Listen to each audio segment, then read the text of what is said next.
How do we find our voice?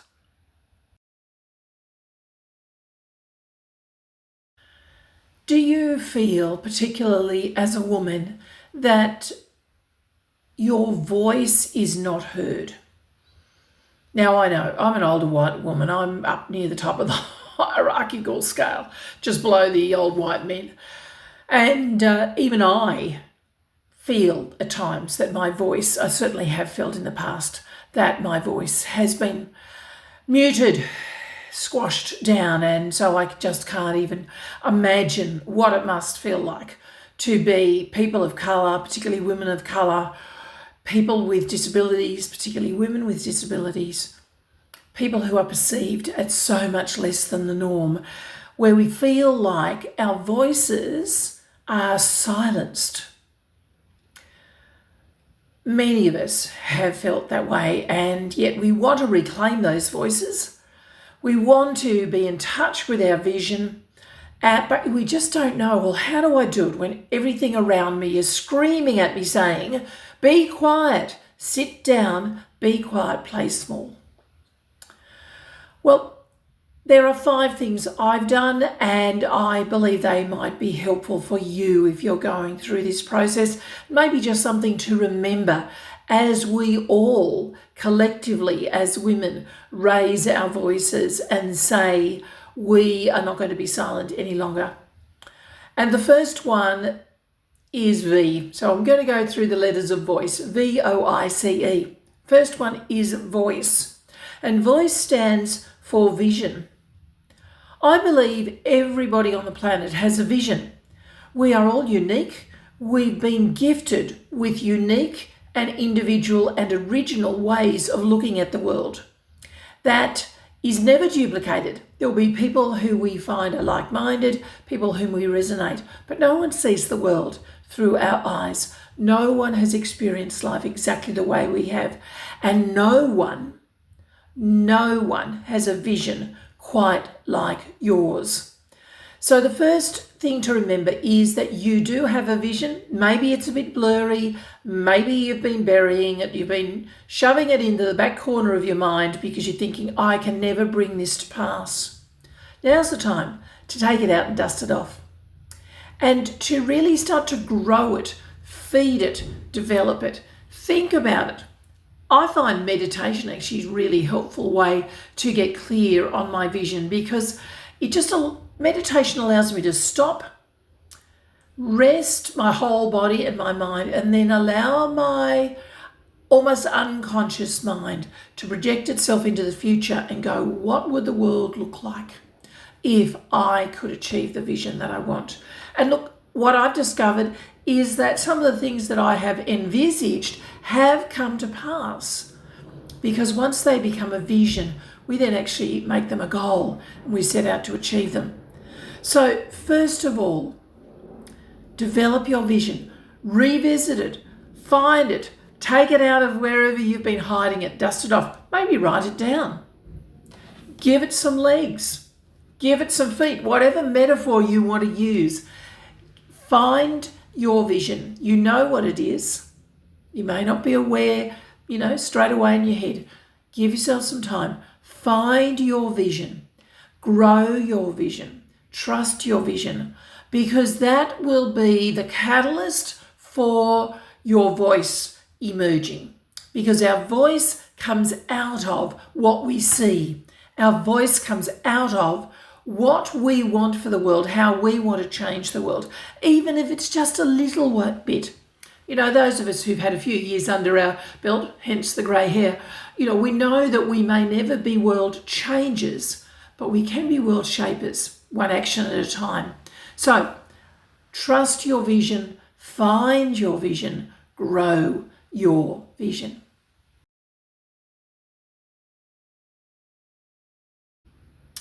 The second letter is O in voice. O. O is for opportunity. What an opportunity is a time to say yes to yourself. We all have voices. Many of us feel like we've had our voices silenced. But Take whatever opportunity you have to say what is on your mind, to say no to the things that are hurtful. Take the opportunity to leave an abusive situation. I've done that. It was very, very difficult. I didn't actually know what I was doing at the time. I just knew I couldn't stay in my marriage any longer. I've since discovered that my ex-husband's passive-aggressive way of relating is actually a form of abuse, and I was suffering from emotional abuse and neglect. But I took the opportunity. I actually had to make the opportunity. But taking that opportunity allowed me to give voice to what I had experienced, to give voice to how I saw things, to give voice to what so often goes unnamed, particularly in the area of domestic violence and family abuse. Maybe that hasn't been your experience, and I certainly hope not. It's not something you would wish on anybody. But an opportunity is the chance for you to say yes to yourself. For me, it was to say yes to me being safe, to me being whole, ultimately to me following my dreams and even doing the things that I'm doing today with these videos. But O is for opportunities. Opportunities are there. We do have to see them though, and then we have to act on them. Sometimes opportunities seem too big or too hard, and we find it easier to stay where we are or to stay silent. But the more we practice saying yes to ourselves, the more readily we can step into those new opportunities, whether it's an opportunity at work. How many times have you seen a position or a positional role or role of authority or in a company go to someone who really doesn't deserve it, but they said yes to the opportunity and they convinced whoever was on the interviewing panel that they were the right person for the job? But equally, how often has that same opportunity been presented to us and we haven't stepped forward because we could list off all the reasons why we can't? We can say, I don't have this, or I can't do that, or don't have enough experience, a whole range of things. So the opportunities are there. We need to have the courage to say yes to ourselves and to trust ourselves, because that's part of the voice. A voice needs to be heard, and we need to take the opportunities for our voices to be heard. So say yes to yourself. Next time an opportunity, whether it's an opportunity to actually say something to someone about a situation that you care about, or it's an opportunity to act, to take a promotion, to move jobs, maybe leave a marriage, end a friendship. There are so many opportunities that do present themselves. We need to have the eyes to see them and then the courage to follow through. But take the opportunities to say yes to yourself.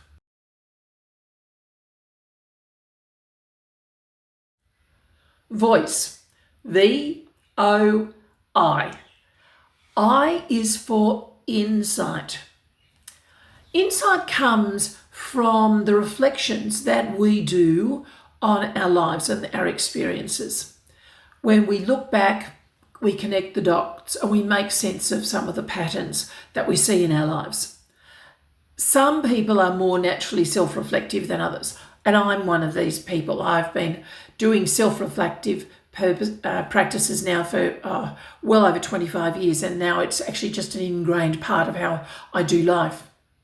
But if you're not a self-reflective person, you can learn, because all self-reflection is taking the time, but also the courage to stop, pause, take a breath and ask yourself, what's actually going on here? Why am I feeling like this? Why have I responded like this? Could I have done something better? Have I done all that I could have? To make sense of an interaction and experience, to learn from it. All of us go through the crappy things in life. One of my mantras is if I'm going to go through something crappy, at least get something out of it, learn something from it, get not just that I've needed to be taught a lesson, but that I can actually learn from everything that happens in my life. We can all develop insight as we go through life, but insight is not just the domain of people who have hair the colour of mine. Insight can be developed even when we're younger, because I was going to say even when we're things like 20 or something like that, but I actually think children can have insight because so often children observe the world and they do actually think about what's happening. It's just us adults, we don't give them enough credit for it. But trust your insight. How do you see the world? Be open enough that if someone comes along with a slightly different perspective, that you're happy to listen to what they have to say, maybe learn from them, but also strong enough in what it is you believe, what your voice is telling you, what your vision is telling you, to stand firm on the insight that you have. Because there will be people who will question your experience and the insight that you've gained from it because they haven't done this. People will deny that certain things happen to particular groups in society, that people with disabilities, people of colour, experience life quite differently to someone like myself. It is easy to deny that when we haven't experienced it, but let's not. Don't deny it for others and don't deny it for yourself. Don't play things small. Don't make things of less importance than they actually are. Learn to connect the dots. Find some meaning. Look, all human beings are meaning-making machines. We love to be able to find meaning in things, and we can adjust those meanings as we get more information. But trust your insight. Trust what you see. It is part of your voice and bringing your voice into the open and giving your voice a platform.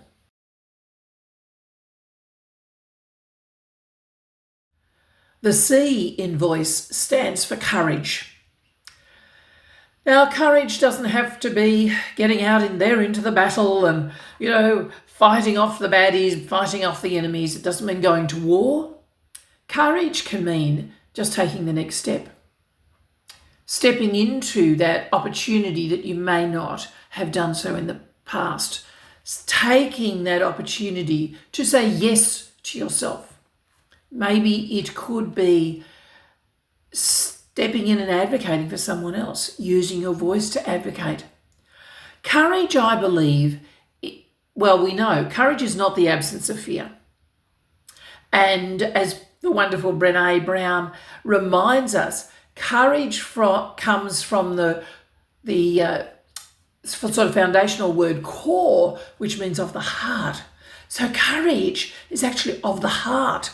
What is your heart telling you to do?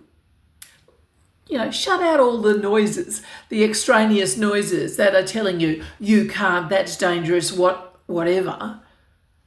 But what is your heart saying? Where does your heart want you to go? What is your heart saying that your voice needs to give out into the world? Courage is part of growing our voice. It's about sometimes just opening our mouth and letting the words come out. It's about taking that next step. It's following what's in our heart. Now, our heads are great. I've spent the majority of my life following what my head had to say. But it's only half the picture. If we only follow what our logic and reason, our cognitive abilities tell us to, we are leaving aside a huge part of who we are as people. Because our heart is not just an emotional wasteland where we've dumped all the stuff that we feel. Our heart feels things, it knows things that our brains haven't yet caught up with. I often say that about our emotions. If you're feeling emotional about something, your body is telling you something that your brain doesn't know yet. So follow your heart. Have courage. And courage, again, is not just doing the big things, it's doing the little things. It's having the conversation, maybe a difficult conversation that you need to have. It's saying no to something that you know wouldn't be helpful for you. It's stepping in and advocating in a situation where you see injustice. It's saying yes to an opportunity for yourself that you might otherwise have said was too much or that you couldn't do. Courage is of the heart. What is it that your heart wants? That's also where your vision lies. But have courage, even if it's just one step at a time, or as that saying goes, speak, even if your voice shakes. That's what courage is all about. Voice. V-O-I-C-E. And E is for enthusiasm. Now, I'm not necessarily meaning cheerleader, rah, rah, rah, enthusiasm. But enthusiasm is that inner glow, that inner joy, the inner energy that just radiates out of you when you're talking about something, when you're doing something, when you're engaged in an activity that you love, that makes your heart sing. I think women have often heard messages, about being demure and polite and nice. And sometimes our enthusiasm has been quashed by cultural norms, by people who think it's unladylike for women to show passion or energy. But let me tell you, if you are feeling passionate about something, about a project, about a cause, about advocating for something, a new challenge you want to take up, it's like, go for it. If that's what is in your heart, I keep coming back to that, if that's what's in your heart, then follow it. Have your enthusiasm. It just made me think about that show, Curb Your Enthusiasm. Don't curb your enthusiasm. Let it bubble over, because your enthusiasm will energize you, but it'll also energize other people. Perhaps you have a project that you want to move forward on, and having a project is part of your voice because it's a different way of speaking out what it is that is important to you. So say you've got a project and you know that you can't do it all on your own.